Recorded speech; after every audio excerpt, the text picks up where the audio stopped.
Gambling problem? Call 1-800-GAMBLER. In New York, call 877-8-HOPE-NY or text HOPE-NY. That's 467-369. In Connecticut, help is available for problem gambling. Call 888-789-7777 or visit ccpg.org. Please play responsibly. On behalf of Boot Hill Casino and Resort in Kansas, 21 plus age and eligibility varies by jurisdiction. Void in Ontario. New customers only. Bonus bets expire 168 hours after issuance. For additional terms and responsible gaming resources, see dkng.co/audio. They did not profile like a 10-win team. They profiled like 7-win type teams. I can't wait to let 18 to 22-year-olds emotionally ruin me. I made a call, to Vegas. I said, look, we actually need the paper here.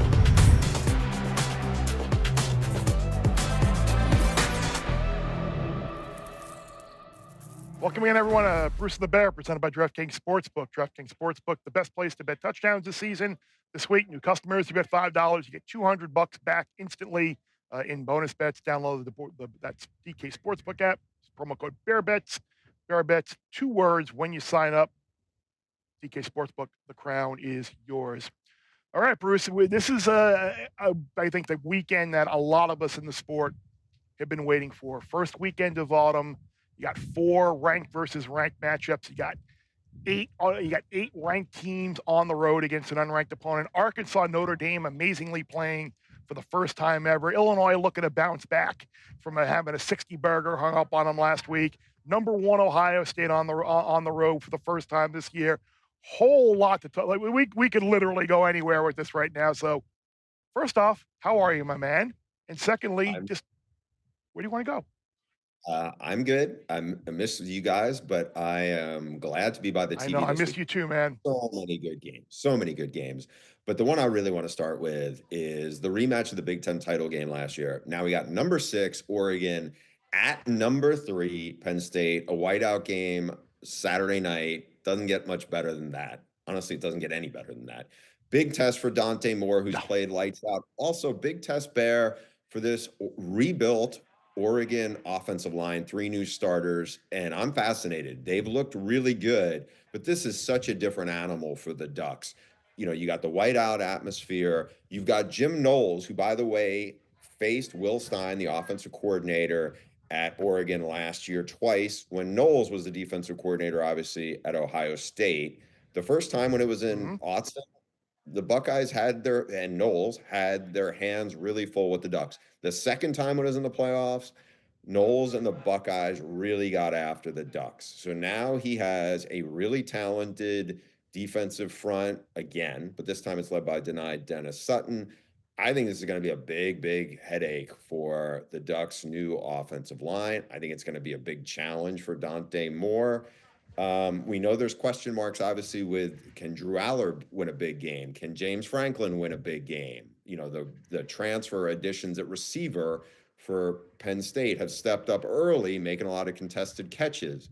So I ask you, do you believe that in this big spot, we can see James Franklin and Drew Aller win a big game?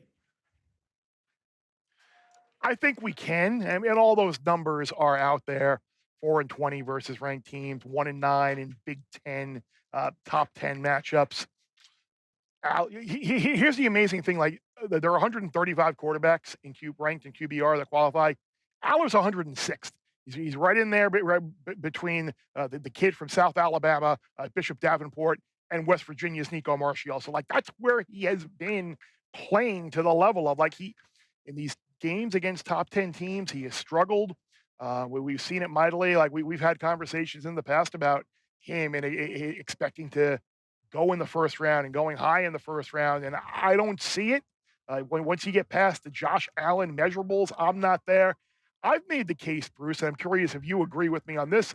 Is this the biggest game James Franklin has coached at Penn State? Because if you can't beat Oregon with a bunch of new starters, I think they only had 8 starters on the field last year in that Big Ten championship game to playing here Saturday night at State College. Whiteout, home, off week. If they can't win this one, there's no belief that they can go to Columbus and win. So I think it's the biggest game James Franklin has coached at Penn State. Yeah, the interesting, I don't want to say it's a parallel, but using that setup, you sit there and look, Ryan Day has had a rough run against Michigan. And obviously we saw what happened at the end of the regular season last year. And I think everybody was writing Ryan Day off saying, oh, this is not going to happen at any point. And then they turn around and find a way to win the national title and kind of won it convincingly because they're really talented. And you never want to like write anybody off and saying, if it hasn't happened at this moment. But I think if you're a Penn State fan, you're looking at all this stuff going, man, if there was ever a big game that we're going to get, this should be it, right? I feel like it's been since like Mhm. Saquon and Joe Moorhead were in Happy Valley, where they really felt like they won an actual big game. And so I can't wait to see what this atmosphere is going to be like. James Franklin I talked agree. about it. It's going to be like nothing that anybody's ever seen before. I think the Penn State fans are going to try to prove every bit of that. If they can win a game, if a crowd atmosphere can actually win a game, you would think this would be it. And it's certainly a talented team. You would Uh, think You'd think so. I'm just hoping that my seatmate tomorrow night on the flight home, we can play ball a little bit. We can have Penn State, Oregon on one seat back, Alabama, Georgia on the other seat back. It's an interesting little note here. Again, people use the information however want to use it. If you go back since TCU upset Michigan in that 2022 college football playoff, you've had 21 matchups in the regular season of top 16, well, not in the regular season, 21 matchups, period. Top six teams. The spread hasn't mattered in any of them. Favorite has won and covered 13 of them. The underdog has won 8 of them outright. So that basically means if you like Penn State, don't worry about the money line. Just lay the points and you'll be okay. If you like Oregon, don't worry about taking the 3.5. Just take the Ducks on the money line. So we'll see if that rings true. Push comes to shove, though, Bruce. I'm with you. I think what you saw from Penn State last year, despite losing the Big Ten championship game to Oregon, their ability to run the ball, I think running the ball at home Saturday night, maybe expect a slow start for Oregon, maybe a first quarter under or so might be a play. But I do think, despite all the negative numbers out there about Penn State and Franklin and these big games, I do think the Nittany Lions win Saturday night. All right. Bear, let's pivot to the game you're at. Also in the Big Ten, we can see the Illinois cheerleaders in the background. We might see, Rob Stone's somewhere around there juggling soccer balls. I know. Seems like a very festive atmosphere for a program that got beat by like 50 last week. A question I would ask you here. So 53, you have 63-10. Ugh, right. Okay. Well, let's see what like Gilma can get them to bounce back from that. On the other side of it, Lincoln Riley's made some measure of all right. They played a late game last week. The body clock might be off now that they have a really early game for LA people, at least on the road in Champaign.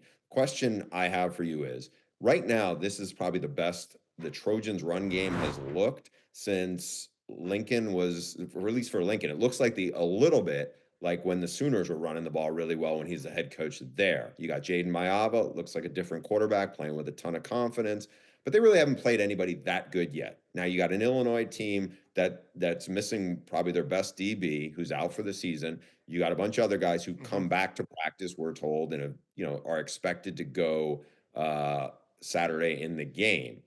Do you feel like Illinois can bounce back from that horrific performance to win this game or at least make it really interesting? I'm going back and forth with this again because you're asking someone who wasn't as high on Illinois at the start of the year, going into the year, and even now, as a lot of people. The fact that they had a number 9 next to their name in terms of a ranking last week was laughable.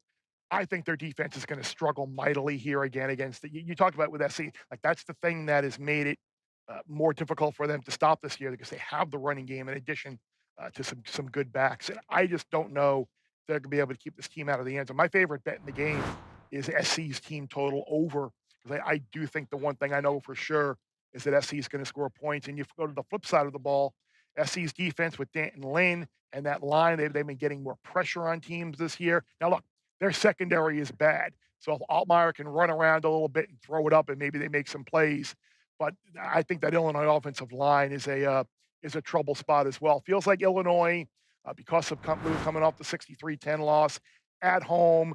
Talked about the early kick and Lincoln making a big deal out of it. No one was making a big deal in Utah and Texas Tech last week about a 10 a.m. local kick. They went out and handled it just fine. Maybe some turnovers in the game, some fumbles, but no one was complaining about it. So Lincoln, it is what it is.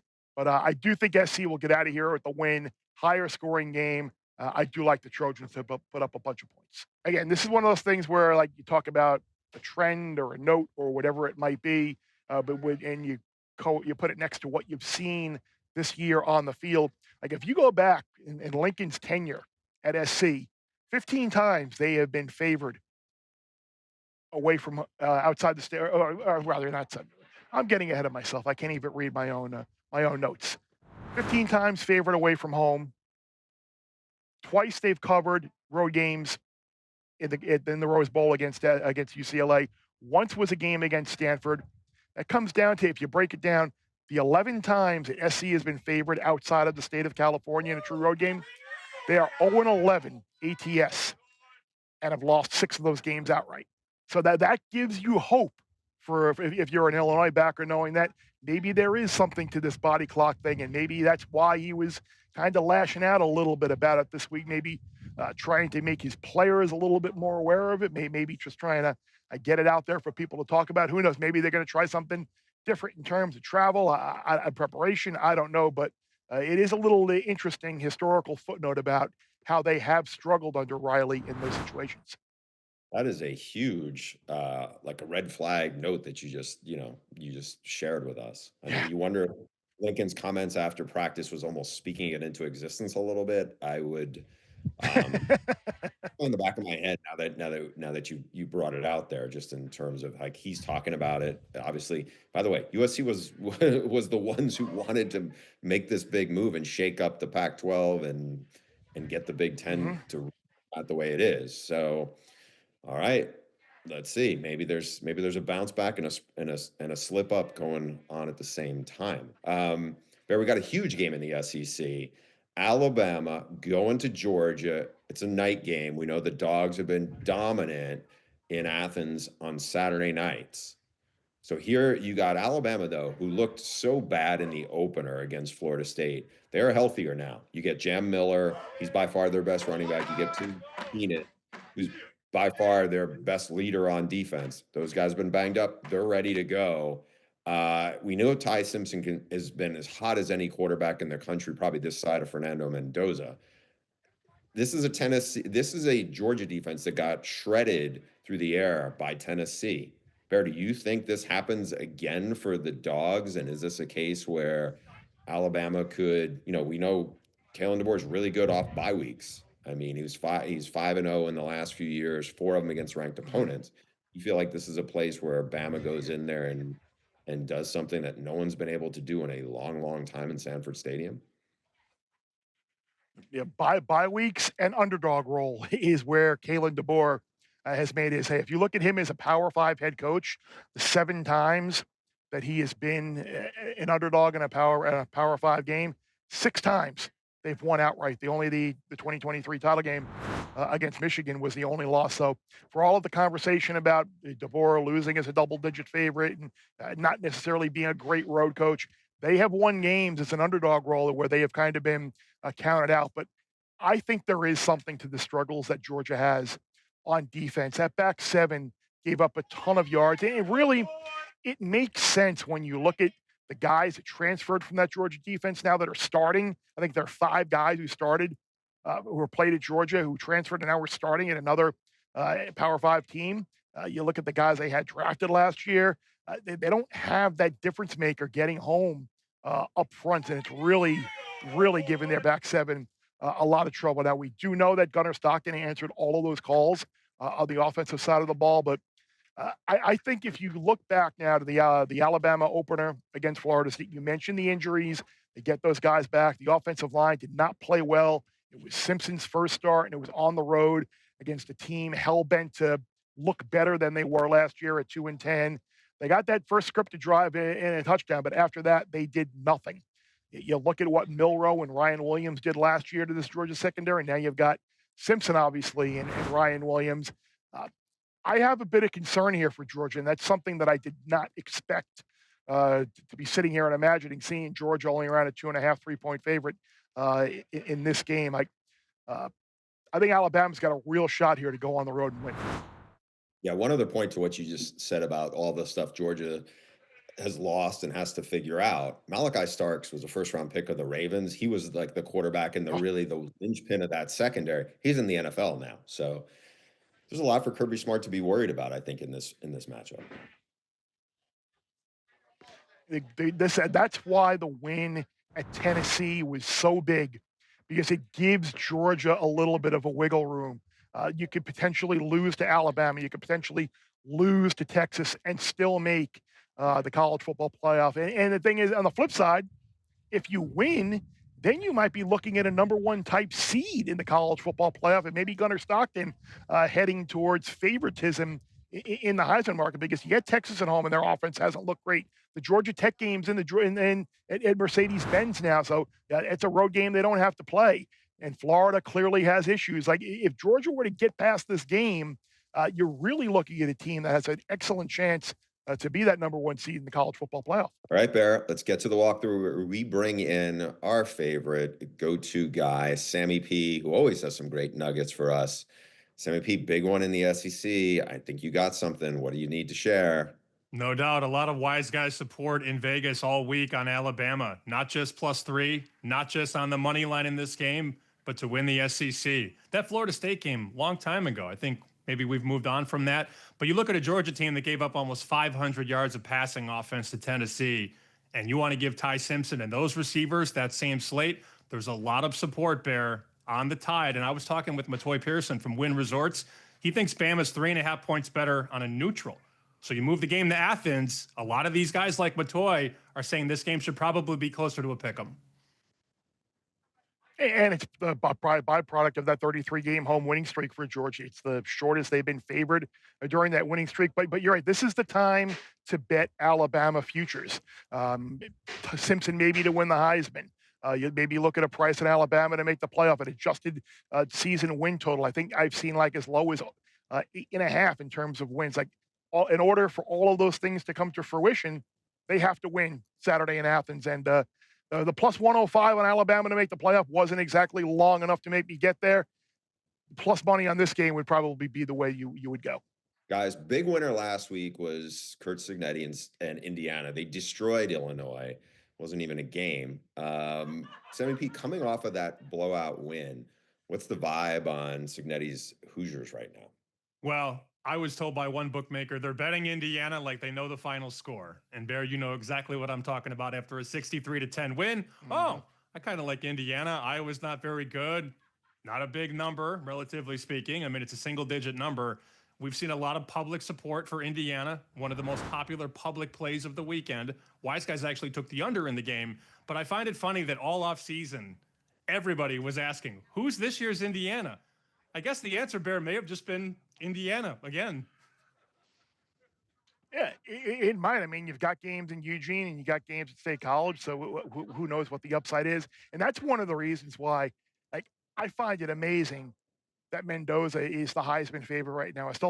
You can't bet him now, and I certainly wouldn't advise betting him now. I don't think he's going to win the Heisman. But Sammy, it does bring in some Heisman conversation. Like, we all, I think, agree in the betting world that there's a bet to be made here in the Heisman market, and it's certainly not on Mendoza, and it's probably not on John Mateer now either. Betting the favorite usually in these seasons, not a great idea. We've now had 4 favorites in 4 weeks. 4 different guys have been the Heisman favorite, which is crazy to think. The season's only a month old. They thought they had it figured out, the bookmakers did. I was talking to Connor Howard from Circus Sports, who does their football. He said, we felt good. And then Mateer got hurt. So you got to float Mateer up. Mateer was the favorite. Now he's going to miss some time. And I know Bruce has a little bit more on that. John Mateer at DraftKings to win the Heisman at 65-1 right now. So they're basically saying he's not winning it because he's not going to have enough games and enough stats. There are 2 guys in Vegas that were shorted this week in anticipation of potentially big games. Simpson at Alabama, we already talked about. Garrett Nussmeier at LSU. Those are the hot names this week in Vegas. Yeah, the timing on this is, I always thought was tricky, Sammy P, when it came to John Mateer, because they run him so much, and he's kind of built like Baker Mayfield. He's not a skinny quarterback. He's sturdy, but now you're in the SEC. When you looked at that gauntlet they were going to play, whether he got hurt in late September or in the middle of the season, I just felt like that was a big ask to expect him to make it through the season without getting really banged up. Now, from what I was told a couple of days ago, the hope was that he could get back after Texas and maybe play against South Carolina on October 18th. Even if he gets back the week later, the schedule is still a gauntlet. Can people look at it and go, you know what? They may have lost to Texas, even maybe they lost to South Carolina, but with him, they are just a completely different team. He's the best player in the country. I could see people falling back in love with him if he has enough time. And again, if he gets back for South Carolina, even if he gets back the next week, maybe there's a chance for that to happen. But we all know, because now it's such a longer season than it used to be, maybe it's different. I don't know. Bear, do you feel differently on that though? Yeah, I think if he plays against South Carolina and he only really what he did against Kent State's going to be irrelevant anyway. And if they lose to Texas and he comes back and they get him for South Carolina and they win out and they go 11-1 or whatever it might be, yeah, I guess. Sammy, what do you think? Would it be worth a flyer on Mateer at this price, thinking that maybe he plays against the Gamecocks, or do we just think like Oklahoma's record by the end of the season is not really going to put him in New York? Not interested over here, Bear. I would understand it though if somebody wanted to pop 65-1. You got a great number, but I feel like the books are trying to just roll out the carpet. You want to bet John Mateer? Here you go. Here's 65-1. Have at it. I feel like you're being baited there, so I'm staying off it. I did get a nice ticket though. Somebody sent me a Ty Simpson Heisman ticket at 25-1. That ticket came my way on Tuesday, and maybe I followed along a little bit. Wink, wink. All right, Sammy, since you're not interested in John Mateer, can I interest you in the 2-minute drill? Yes, of course. Guys, what do you got? It's interesting. One game we haven't really mentioned much about is that Ohio State-Washington game. It is potentially, Bruce, and you can remember this, I'm sure, being a Miami guy. Remember 2000, Miami was the best team in the country, had the most talent. Ohio State probably is the best team in the country, has the most talent. Went to Washington early in the year. Ken Dorsey's first road start. Struggled mightily at the start, fell behind, mad comeback, didn't get there. It was the only time they lost this year. Julian Sayin, first road start, hostile environment. Could we maybe see a history repeat itself here? Ohio State needs to start well. If you go back and look, you got Ohio State 17-0 on the road in true road games as a favorite. This, however, is the first time they've been this short of a favorite. It's single digits at 9.5 now. Was it 10, came down to 7.5 or so.